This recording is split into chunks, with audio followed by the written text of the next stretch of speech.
Oh, DZ Tim, hey, how's it going? Well, I'm glad you're here because I posted a post yesterday on our story saying, hey, do you want to learn about private security? And you guys said, yeah, that'd be dope. We didn't have one single no. So I said, you know what, I had to do it. I'm going to do it today. We're going to start this video off right into this industry, and we're going to go off the different tiers of private security.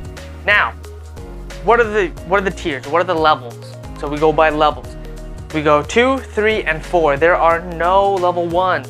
So if I had to put it in a category, if I had to like kind of push it somewhere, I guess you could say it'd be the average civilian, the average citizen, anybody. So congratulations, you are level 1 in private security.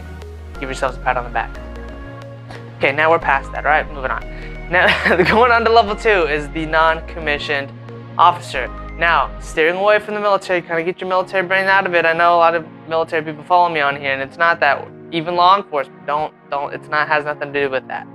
So if you're law enforcement, you might already know because you guys interact with us a good amount depending on situations. But anyways, level 2 non-commissioned officer. So for the state of Texas here, we had to do a 6-hour video course, and it's just video, watch the video, take a written test, send it in, you get your level 2 if you pass. That's all our level 2 was.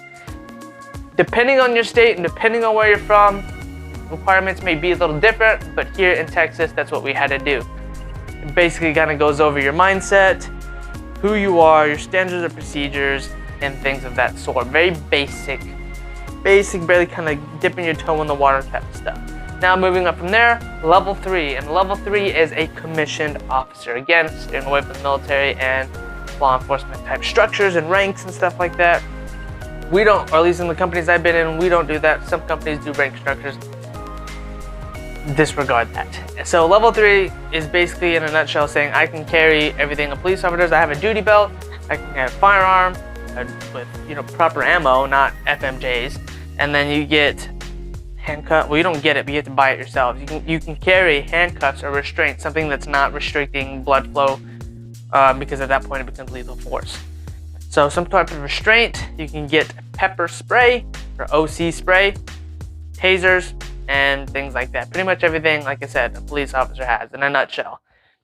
Now that is for your defense and for your client's defense in case you had no other option but to use it. It's not, I'm gonna go look for crime, I'm gonna go do what a police officer does, I'm gonna go on these patrols outside of my client's jurisdiction and look for crime and try to fight people. And no, the point is use it as a last resort. It gives you the option to protect yourself, your client, and their assets if somebody doesn't want to abide by the rules. That's all that's for. And you can make an arrest just like a citizen could with your handcuffs. That's all that is. Now going on from up there, and that was actually a 5-day course, so kind of keep you up to speed on that. 5-day course with a weapons qualification, certified in OC spray and tasers.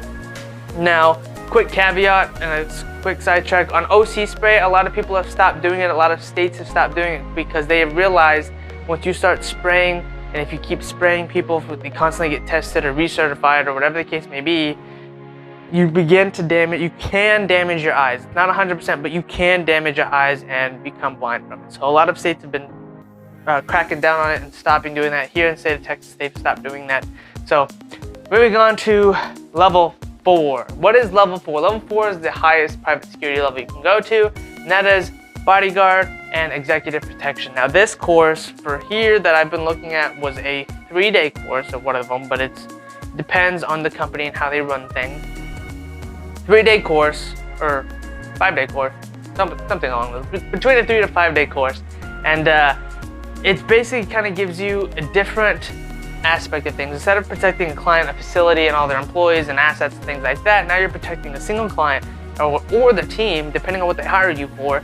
And your job is to make sure they don't get attacked or whatever their level of status is that they want you to protect them for, to protect them. And then also make sure pathways are clear, make sure there's no harm, look out in the views, and then also learning strategies to defend yourself a little bit better, because in level 3, you learn basic hand-to-hand combat, very, very basic, very, very minimum.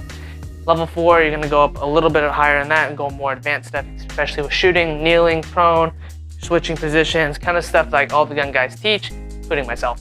So, doing all that, and then it kind of teaches you to strategize things, read a battlefield, look at your environment, and how can we plan this? How can we do this? Okay, let's move here.